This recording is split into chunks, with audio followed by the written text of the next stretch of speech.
that fix it? Yes. Okay. Is sound coming through?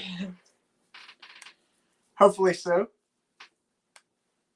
Can you see if the is the sound registering?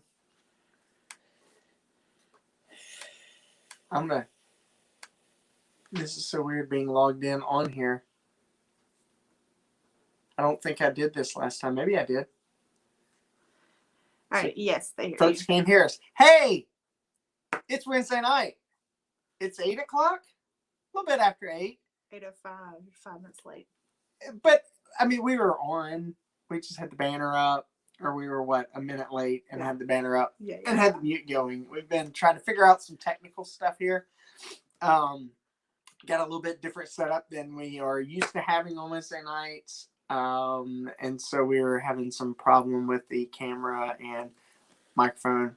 Got the microphone back. Let's see. Christopher E. Wiley says, hello. Hello, Chris. He also says, huzzah. Is that right? Yeah. I'm going to stop touching that because I think when I touch it, I have the ability to throw them up there too. And so that's weird. Zenas says, I reported a guy named Zenas on Facebook today. Not you, different Zenas. Yeah. No, it wasn't. Uh-huh. They didn't throw you in Facebook jail, did they? I'm kidding. I'm not kidding about reporting a guy named Zenas. We've got a friend, Zenas, Z-E-N-U-S, down in Dublin. And somebody stole his Facebook profile picture and information. And that's been happening to me a lot lately. Been getting friend requests from folks that I'm already friends with. And so I just, to amuse myself, will accept them. And then they start, within minutes, they'll start sending me private messages. And I'll normally entertain it until they start talking about, hey, have you signed up for this thing with the government yet? That every last one of them for the last few months have been, have you signed up for this? Or have you heard about this program with the government? Or you got to love this one. You've been vaccinated, right? And then, once they've shown their hand, then I promptly report them. And then Facebook's like, hey, thanks for helping us out. So, I did report a guy named Zenas today, but his real name wasn't Zenas. He was impersonating a Zenas, but not this Zenas. Chris, see, you made it. Yes. Predestined to make it on time. But that's the thing. If you're predestined to make it on time, but the video doesn't start on time, what are you going to do about it? David and Christy are here. They say, we are here. I hear that in the voice of the Who's Down in Whoville. The Who's Down in Whoville from Horton. Here's a Who. Those Who's, are those the same Who's from Cindy Lou Who? Is that so. That same? It's like a universe, or like a Dr. Seuss verse or something, right? That's on a speck of dust. That's,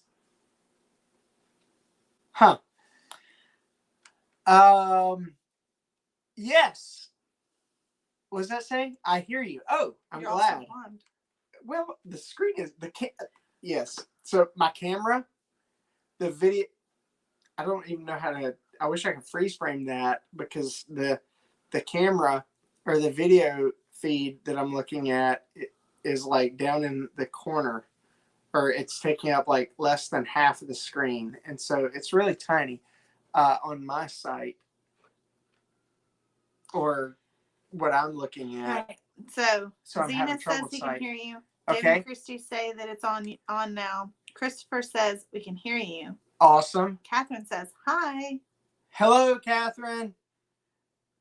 Zenas says something else. We chant, we are here. Routinely when arriving home in the van. Oh, nice. So that's what the Who's do. We are here. We are here. We are here. Except for that one Shirk or JoJo. Oh, JoJo. We talk about that every year at camp. Yes. That's always our last rule at camp. We call the camp rules the law. And the law is for all is kind of a motto that we have. And the last one is always no shirkers. You're going to be where you're supposed to be when you're supposed to be there. And you're going to be doing what you're supposed to be doing when you're supposed to be doing it. All right. Is that all on the comments? My thing's telling me you got new comments, but that could just be because I haven't scrolled down to them. That's all. That's all of them. Awesome.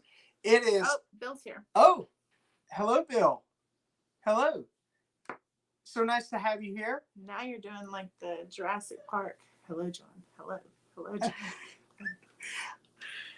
I'm not familiar with that movie all that well. Jurassic Park? Wait a minute. That's the name of the first one, right? Topher had to have watched that thing has already watched that thing probably like 500 times in his little short lifetime. Yeah. I So never saw it a single time until when he was obsessed with it, and after he probably watched it 395 times. I watched it once, I think, but I think I did fall asleep late into it. It was one of the very few movies we had when I was a kid. Yeah. On our closet TV. Yeah. Did I tell you your mom called me yesterday? She called me. I missed her call, so I called her back. All right, so it is the Fireside Chat, and it's so awesome to see you here, to have you here, to have your comments here. If you haven't done so yet, please respond to the video, liking it, sharing it, something. Do share it with your friends. If you're on social media, let them know where you are on social media, because you're either watching on Facebook Live or you're watching on YouTube Live. And so either way you're on social media, please do click the share button. There is a share button. I ask this every week. I'm so unfamiliar with what it looks like on YouTube. Austin says, from YouTube, saw Jurassic Park in theaters with my late grandfather. Still a great memory of mine. Oh. Lindsay remembers the first time she saw it. Yes, my brother Graham ran out of the theater screaming at the top of his lungs when the T-Rex eats the dude off the toilet. Graham was out. So then we got to go to see it a second time when it came out in the Dollar Theater, in the same spot Graham ran out of the theater.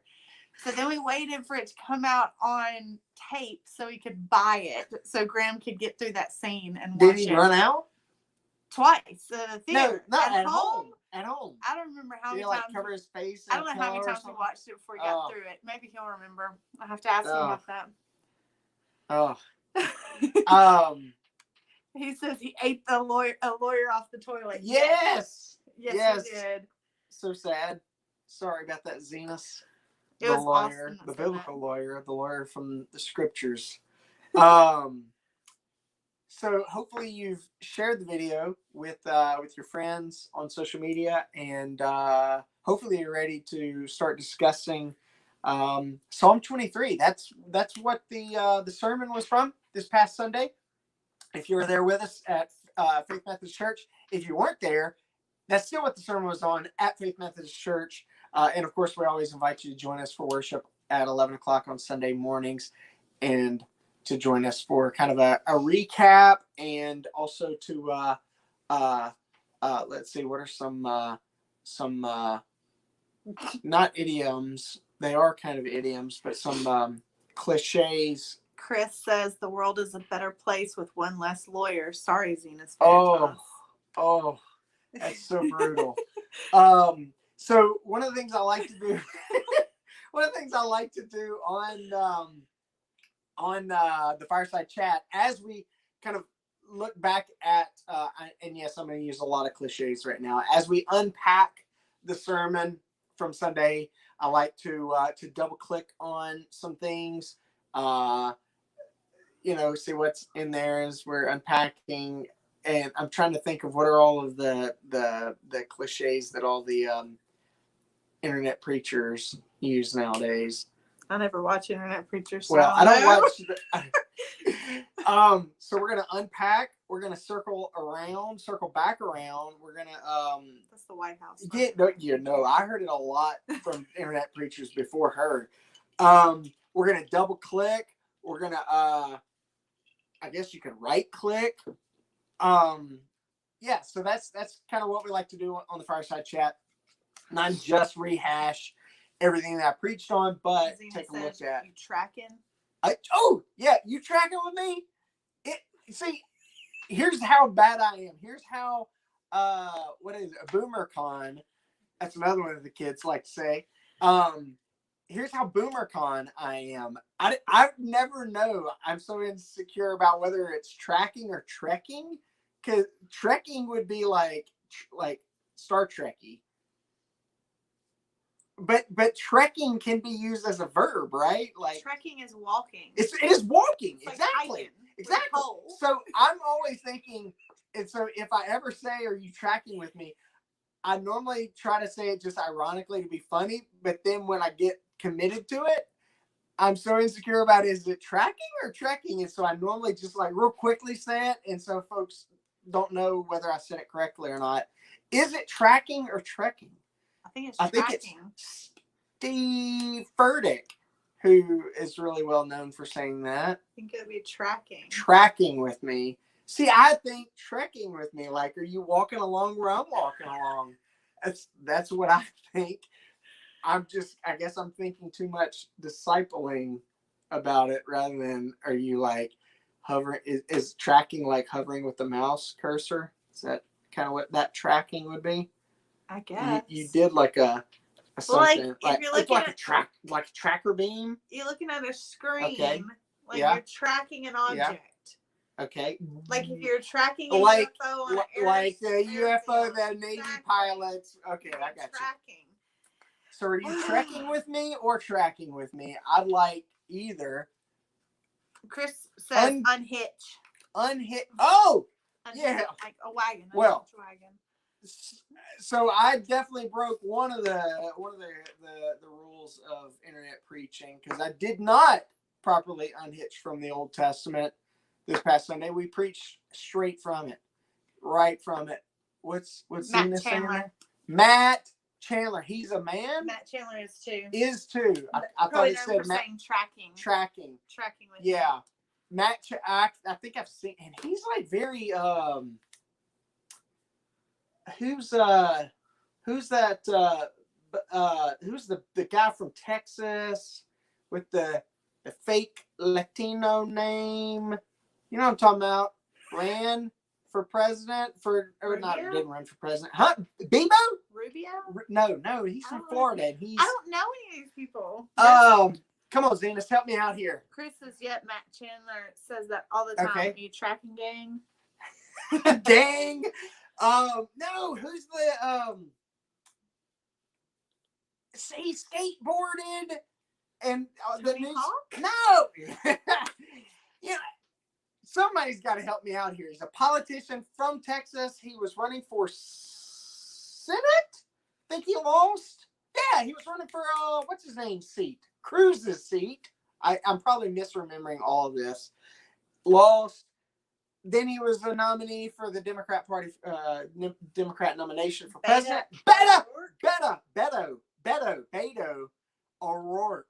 Never heard yes. of this. Oh, are you That's kidding what me? Google tells me. He rides skateboards. He does. Oh, Zena's got it. Beto. Yes. Did he say Beto or Beto? That's what he said. Oh. Okay, I thought he was saying Beto like Irish. That'd have been really, really funny.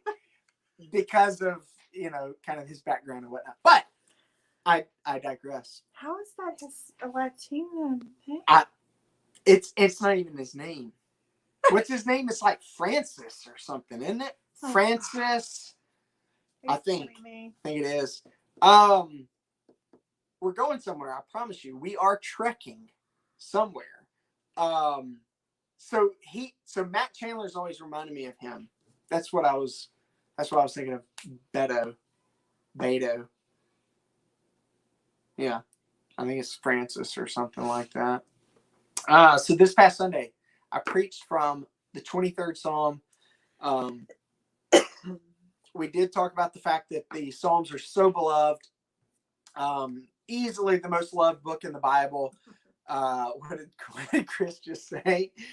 He said I knew the answer, but it was too fun watching. Oh, come on now. Save me some Googling. Lynn's over here, you Googleizing, and but on the phone trying to figure that out. And thanks, we really appreciate that, Chris. Although I feel like I should call you Christopher with that being your name on here. Let's see. So we talked about how the Psalms are the most beloved book in the Bible. We talked specifically about how Psalm 23 is the most beloved psalm, easily one of the most loved passages. If you're comparing apples to apples and you're saying, hey, what's another chapter in the Bible that is beloved as this? There are none. Psalm 23 is the most beloved, lengthier. I say lengthier, it's only 6 verses, but it is chapter length, as the Bible commentators like to call it, or Bible studiers and students like to call it. It is chapter length. It is a chapter, even though the Psalms are songs. They're not really chapters, but they're divided as chapters. Is it what? Nothing? Okay. I'm literally sitting here listening to you. So we did talk about that. I'm not going to get into all of that I said about one of my favorite movies. And if you're wondering, wait a minute, what did he mention was one of his favorite movies? I've actually I've wrestled with that question of favorite movies a couple of times in the last few weeks. And the first time I was asked what's your favorite movie, and I did not say that movie that I mentioned Sunday, and I'm not going to mention it by name here because some of you either weren't there for church Sunday or didn't go back and watch the video, and I'm going to leave that to you. If you want to go back and watch the video, do so. So I'm not spoiling. So we talked about how Psalm 23 is the most beloved, and we talked about how the Psalms really are kind of messy. I think there really are a couple of reasons why we love the Psalms so much. We love them because of the beauty. We love beautiful things. That's why we say, "Oh my goodness, what a beautiful baby!" And then when you see pictures of a really creepy looking baby, you're like, "Awesome! How wonderful! Congratulations, guys!" And you don't comment about the appearance. We love things that are beautiful, and the Psalms are beautiful, even though they don't rhyme in English like they, not all of them rhyme in Hebrew, but I do believe that many of them do have rhyming and that sort of stuff. They are poetry. They do not follow all of the conventions of modern English poetry that you learned about in either American literature in 11th grade, as I did, or British literature in 12th grade, as I did, or in any of the other classes where you're learning about poetry and how to come up with the, iambic pentameter of sonnets, and what are the rhyming lines, or the 4 lines. Is it ABBA? Is it ABAB? Is it ABCA? Is it ABCB? You got all those different things about rhyming that you learn about in your English poetry classes. Obviously, when you read the Psalms in English, in their English translations, rarely do you find rhyming, although I do think some translators have made it a point to try to rhyme them. In fact, if I'm not mistaken, might have been wasn't there like an early translation, the Plymouth translation or something? There was an early American translation where they tried to put it to rhyme. I think you could Google me on that, or some of you might know off the top of your head what I'm talking about. And I may have no earthly idea what I'm talking about on that front. That could be something that I'm just misremembering, or I've made up in my own mind that I falsely remember. But I do believe there have been times where where translators have tried to make the Psalms and the other passages of poetry in the scriptures, particularly in the Old Testament, rhyme. But even though they don't have all those conventions that we're so used to having in, say, a Shakespearean sonnet or a book by Dr. Seuss. We're back to Dr. Seuss. Who said something? Chris said something. What did he say? KJV intentionally used elevated language. It did. And that's one of the reasons why I do really enjoy the KJV. And that's one of the reasons why Imogene's been using it for the last few weeks. She's been making a point to read from the KJV, because there's something, it does make you pause and say, wait a minute, what am I reading here? Because it's so elevated. And in that sense, it's also beautiful. It's been really awkward because little boys use NIRV. Yes. So you're flipping between NIRV and KJV as the different ones read. It's quite quite a difference there. Yeah. But I was mentioning there are a couple of reasons why I think we love the Psalms so much. One is the beauty of them, even though you don't have the rhyming and you don't have the meter and the rhythm that you're used to in other poetry that you might be accustomed to reading. And some of you might be thinking, what are you talking about? And who's accustomed to reading poetry? Who just sits around and does it? Some of us do.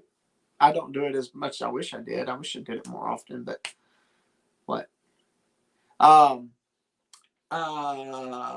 But there's no escaping that the poetry of the Psalms is beautiful. One of the things that you find just is kind of an unsolicited lesson in Hebrew poetry. One of the things that is the core of Hebrew poetry is a thing we call parallelism, where you've got subsequent lines that either mirror each other or you'll have an idea in the first line that is repeated in the second one but tweaked, worded slightly differently, or you'll have a line in the first that the opposite is mentioned in the second, or you'll have a consequence, cause and effect, but you've got these lines of parallelism where and that's really what Hebrew poetry is most fundamentally, most foundationally built upon. And you find some of that here in Psalm 23. The Lord is my shepherd, I shall not want. And then you've kind of got an answer to that. He makes me to lie down in green pastures. Then you've got this list of the things that he does. He leads me beside still waters. He restores my soul. He leads me in paths of righteousness for his name's sake.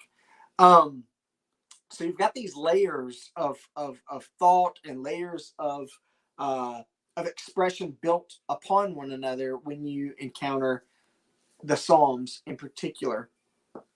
And we love that. We love the beauty that we find there. Not everybody has a palate for poetry. Some people get frustrated with it. You know, you're having to figure out what's the iambic pentameter and all that sort of stuff. In your British literature, you're trying to figure out, is this a Shakespearean sonnet or I forget what the other one is. I know you got English and Italian, and those are also called Shakespearean and something else. I forget what the Italian nickname is for the sonnets, but not everybody enjoys that. Some of us hate poetry, hate trying to figure it out, and one of the reasons why is because we're used to prose, where you just say what you're thinking, and we don't like wrestling with poetry. We don't like wrestling with what's the author really trying to say here between the lines. Austin said something. Zenas, I don't know if I'm supposed to use your real name on social media anymore. Andrew's favorite pastor, theologian John Piper, loves reading and writing poetry. You know who else did? John and Charles Wesley. They did too. Emery Silas loves poetry. Emery's good at poetry. He writes some really, really good poetry, and if we're being honest, some pretty dark poetry too. But man, it's got that 12-year-old boy angst. He writes really good poetry. And this is, pretend I'm not even his dad. I was blown away by one poem in particular. It was about darkness, wasn't it? Something like that. I remember it was forebodingly dark, and I think it was about darkness. I think that was like the theme or whatever. And he did slam poetry at camp too. Oh, he did at Mississippi camp, right? Yeah, the camp talent show. Emery's doing slam poetry. It was amazing. So we love the Psalms for their beauty, but then we love the Psalms because of their honesty. The Psalms sometimes make us feel uncomfortable, and that's a lot of what we talked about this past Sunday.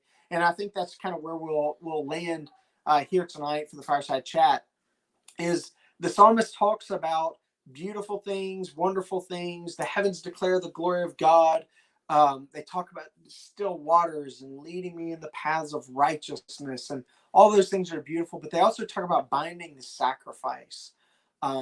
They talk about they talk about our enemies. They talk about how our enemies try to take us out, and they talk about how frustrated we get with our enemies, and so you do have. I think that's one of the ways that we often think about the Psalms is, oh, they are songs or hymns, and they are also prayers, and so that, and sometimes they're both together. Um, Perhaps always they're both together, but um, but typically when you think of songs and hymns, you think of something that's beautiful, and typically when you think of prayer, you think of despair. You think of what are the things we're asking of God. It's unfortunate that that's how we often think of prayer, but that's the truth of the matter. We're often praying to God because we're desperate. We're praying to God because life isn't working out like it ought or like we wanted, and because we're frustrated and we're panicked and all that sort of stuff. And so you find these two things, beauty and honesty. You find just the grandeur of how God has revealed himself to us. And notice he hasn't just revealed himself in kind of the boredom of prose, just writing paragraph after paragraph, explaining things. Instead, he's given us poetry to wrestle with and grapple with and whatnot. Um, and so you find that beauty, but then also in the Psalms you find that honesty and transparency of a psalmist who's trying to figure out how to navigate life and how to trust God in a world where everything's telling you to not. Um, what did Zenas just say here? That reminds me. What is the valley of the shadow of death? Just death and hard stuff, or is it referring to something more specific? Something else more specific. I left a word out of the question. Something else more specific. So that's a really good question. That is a really good question. Honestly, I'm thinking just off the top of my head here. I did not study that phrase in particular, and what may or may not be behind that. But I do think, number one, it is poetry, and so there's a reason he words the things the way he words them. And this Sunday I kept mentioning the psalmist, and that was not because I don't believe David wrote the psalm. I do believe David wrote it, and the subscript of the psalm is a psalm of David. But there are some psalms where it says of David, and we're not sure exactly, did he write this, or was this written for him, or is this about him? We're not quite sure, but it does seem that David wrote this psalm. He certainly knew a lot about shepherding, and he certainly had his hand in the majority of the psalms, or more than any other writer, he had his hand in the psalms. But when David talks about the valley of the shadow of death, I'm not sure that he has like a specific hidden meaning in mind that he's implanting in there. I think he is being beautiful and eloquent in the way he's talking about death, but I think he's talking not just about death, but he's also talking about life. Life always has the shadow of death over it because life always ends in death. And so I think there's a lot of things going on in his word usage there. Valleys have a way of casting shadows because the sun on the other side of the mountain is casting a shadow out into the valley. But also something that happens in a valley is you've got these huge the cliffs or the mountains that are up around you, and so there's a sense of smallness, which of course is also associated with death and with life. Life sometimes is so huge and so wide and so broad, but then also death is so sure and final, and so we do often feel small when we recognize our mortality or are faced with our mortality. But then also just walking through life, sometimes there's that sense of smallness that we have. And so again, I'm just kind of thinking on the fly here. I do not think that I guess the easy way to put that is if you took that phrase uh, Valley of the Shadow of Death and ran it through like a word search. I don't think you're going to find any other place in Scripture where that particular phrase is used, and I don't think you're going to find in ancient poetry, the majority of which is actually in the Scriptures. I don't think you're going to find, that phrase is a very, very commonly used phrase. I think this is a convention that David has come up with to describe life and death, and the two together, and how life always has that shadow of death over it. Yes, Chris. What does Chris say? Yeah. He's going to make me read Hebrew. Uh-oh. Psalmoweth is related to Salem, which is deep darkness that comes from Sol, and moth implies intense darkness. There you go. And I probably butchered every single one of those words. But they're transliterations. Yeah, it still doesn't matter. My mouth doesn't work in Hebrew. And then you got a joke. We got a joke. What's the joke? Biden called him the palmist. The palmist. The palmist David. Gotta love it. Gotta love it. So how many minutes were we? We're 34 minutes in. The first few minutes we were still frame, image muted and whatnot. So we're not like going long or anything. But let's see. I think that's all I want to say about that tonight. I'm just flipping through my notes here. Yeah, we did talk about the confidence that the psalmist had nothing to do with himself. It had everything in the world to do with the identity of his shepherd. And who is his shepherd? The Lord. That's in small caps. L O. Trying to think. R. Oh my gosh. D. It flips it. Yeah. Well, I was looking at it. I think that was correct. And of course, the irony is that in Hebrew it had been written backwards. But the Lord, small caps, Lord. That's Yahweh, or better yet, that's Adonai in the later Hebrew, because they didn't want to write Yahweh. They thought of his name as being so precious and so holy. They didn't want it to be a common thing for them to write. So it is because of the identity of Yahweh, his shepherd, that the psalmist has no need to fear. And even though the life is filled with things to fear, it's filled with death, it's filled with loss, it's filled with tragedy, it's filled with dangers and valleys and shadows and dark places and all those sorts of things. It's because of the identity of the shepherd that the psalmist is able to declare that he will not want.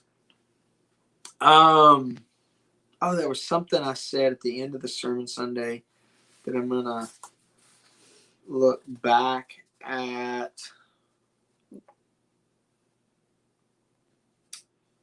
Yeah, it was this encouragement to rest in the light of the person and presence of the Lord, to rest in the goodness of the provision and protection of the Lord, and to rest in the certainty of the promises of the Lord.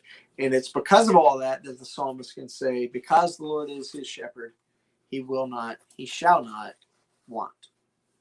So any last questions or comments, thoughts as we're wrapping things up? A celloist, baby wearing celloist notes from the parsonage says, this is Lindsay. What'd you say? The takeaway is that Adam needs a new favorite movie. I did not say that was my favorite movie. It is one of my favorite movies, and it really is. It really, really is. But I've got a few movies that I kind of keep in the old side satchel or the fanny pack that I can pull out when somebody says, "What's your favorite movie?" Normally, I'm not very definitive. I'll say, "Oh, it depends," and I'll mention 3 or 4 movies that are kind of favorites of mine. That is one of my favorites. I don't know that I would say that it is my favorite, Dumb and What are your Dumber? guesses? That's one. What's that one with Weird Al? Oh, UHF. that was pretty good. Another your favorite movies? Yeah. What you would tell people is your favorite movie? Yeah. It's actually your favorite movie. I don't know. What would I tell people is one of my favorite movies and what are my actual?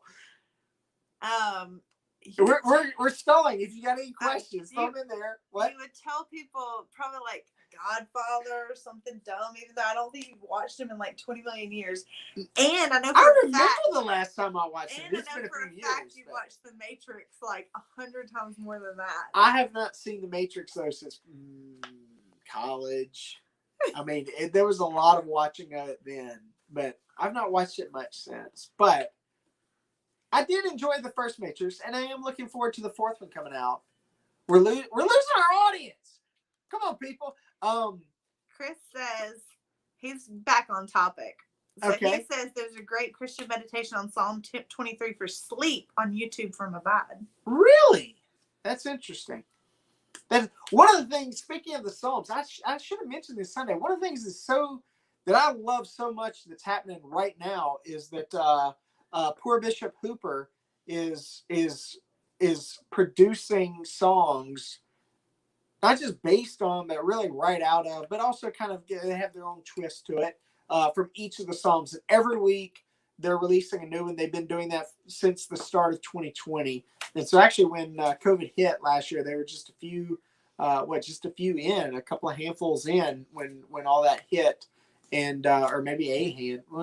Yeah. So, and I've been, I haven't caught the last several. I got to go back and listen to them. But man, I love everything that poor Bishop Hooper has produced that I've heard, and I really like what they've been doing with the Psalms. They don't try to brighten up Thomas Kincaid, any of the dark places in the Psalms. They're really true to the text. They don't give it the old Disney treatment. They don't give it the old Disney treatment. By the way, the kids they've been reading the Grimm's fairy tales. Woo! And they're like eyes open, but they've also been watching some of the different renditions of some of those, and so they've seen some of the lighthearted Disney renditions, and then they've also seen the darker, more classic renditions. But it's been interesting. And look, I like Thomas Kincaid's art. I think it's really pretty, but it's very, very, very, very otherworldly. What painter of light? Yeah. It's like hyper realism. Yeah, it's like hyper realism with no rough edges or anything. It's like Instagram. Yeah. It is. I like doing this. It's fun having a producer. It's fun. Hopefully you've enjoyed the Fireside Chat tonight. Hopefully you've enjoyed our time together, and you hopefully have benefited from it some. I think honestly, as we banter and joke and cut up and whatnot, I do think that's a very important part of life, and I think that's also a very important part of reflecting on the scriptures and talking about prayer and talking about worship and all that sort of stuff. So hopefully you don't think, my goodness, why are they wasting my time cutting up and goofing off and all that sort of stuff? That's part of what we do when we're at a table together. And she and I are at a table together. And, you don't just sit down and say, we're here to eat. Some of us do. But you enjoy being together. And so the Fireside Chat, what we try to do with this is have it a little bit more lighthearted, a little bit more kind of, grab your coffee and pull up and have a conversation and chit chat and banter and that sort of stuff. And so hopefully you've been enjoying that. Hopefully it's a benefit to you. And I hope you have a fantastic rest of your week. And I hope to see you for worship this coming Sunday morning at 11. Any other comments? No. Nope. All right. The Lord bless you all.